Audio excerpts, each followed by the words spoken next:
ماشاءاللہ ماشاءاللہ. اگلی بات مختصر انشاءاللہ، ہماری اسلامک لائر فورم کا 7 نکاتی ایجنڈا ہے جو میں علماء کے سامنے رکھنا چاہتا ہوں. نمبر 1، تبرہ بازی پر مبنی نام نہاد اذان جس میں 3 ٹائم پر اشہد ان امیر المومنین و امام المتقین و خلیفۃ بلا فصل علی ولی اللہ وصی رسول اللہ و خلیفۃ بلا فصل کہا جاتا ہے، یہ اذان کل دہشت گردی پہ مبنی ہے.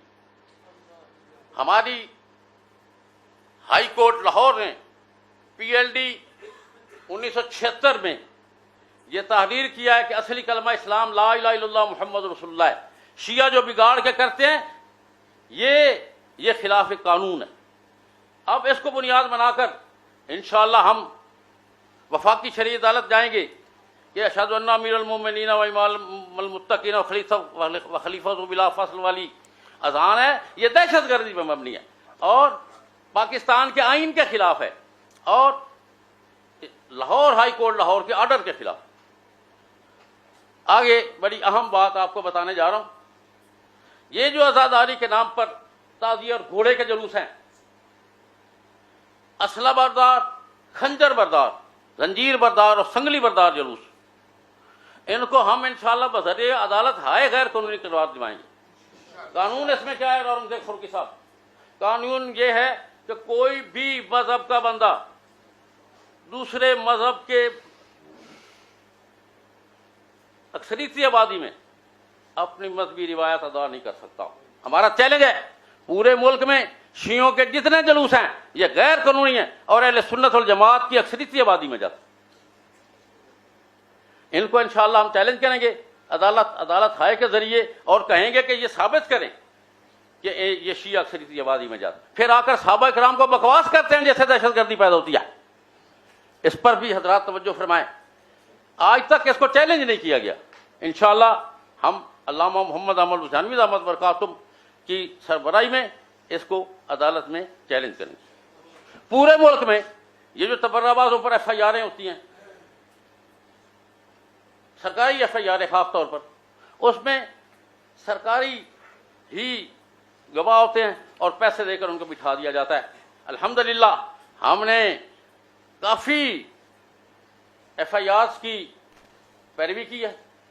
کئی سال سے الحمدللہ تبرہ باز جیلوں میں سڑ رہے ہیں اور ہائی کورٹ تک ان کی ضمانتیں نہیں.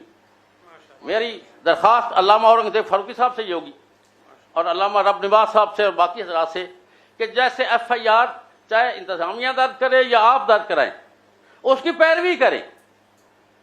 اگر پیروی نہیں ہوگی تو یہ لوگ تبرہ باز ہیں، سفارشیں رکھتے ہیں اور یہ بری ہو کر دوبارہ بکواس کریں گے. تو لہذا اس کی 100% پیروی ضروری ہے.